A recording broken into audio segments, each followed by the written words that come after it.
नमस्कार, मी डॉक्टर कविता राणे. जेएम विशेष मध्ये आपल्या सर्वांचं स्वागत. जेएम विशेषची सुरुवात करूयात उद्धव ठाकरेंच्या बातमीपासून. माजी मुख्यमंत्री उद्धव ठाकरे यांची विधान परिषदेची टर्म संपत आली आहे. त्यांना बिनविरोध निवडून आणण्याचे प्रयत्न सुरू आहेत.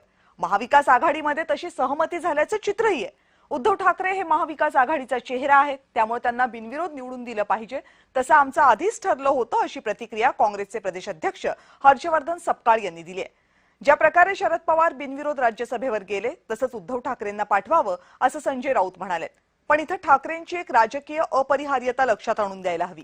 2024च्या विधानसभा निवडणुकांमध्ये ठाकरे गटाची कामगिरी चांगली नव्हती. पक्षप्रमुखाला निवडून आणण्याचं संख्याबळही त्यांच्याकडे नाहीये. त्यांच्यासारखीच अवस्था काँग्रेस आणि पवार गटाची सुद्धा आहे. राज्यसभा निवडणुकीदरम्यान सुद्धा हेच सत्य पुन्हा एकदा अधोरेखित झालं होतं.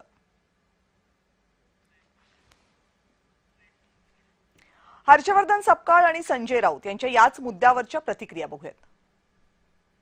राज्यसभेच्या जेव्हा निवडणुका आल्या त्यावेळेस काँग्रेस पक्षाची आमची भूमिका ही होती की राज्यसभा जी आहे ती काँग्रेस पक्षाची लढावी आणि महाविकास आघाडीचा चेहरा उद्धवजी आहे, त्यामुळे येणाऱ्या विधान परिषदेमध्ये उद्धवजींनी त्या ठिकाणी महाविकास आघाडीच्या माध्यमातून विधान परिषदेवर जावं अशा प्रकारचा आमचा प्रस्ताव होता, अशा प्रकारची भूमिका होती आणि हाच आमचा आग्रह होता.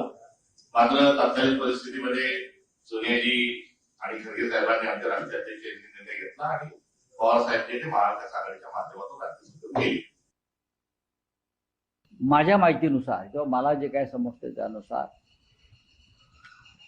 माजी मुख्यमंत्री उद्धव ठाकरे हे जर पुन्हा उमेदवार असतील तर ही निवडणूक बिनविरोध होऊ शकेल, जसं शरद पवारांच्या बाबतीत. एवढंच मला माहिती आहे. आता महाविकास आघाडीकडून, खास करून शिवसेनेकडून काय भूमिका घ्यायची या संदर्भात आम्ही महाराष्ट्रात बसून 1-2 दिवसात निर्णय घेऊ.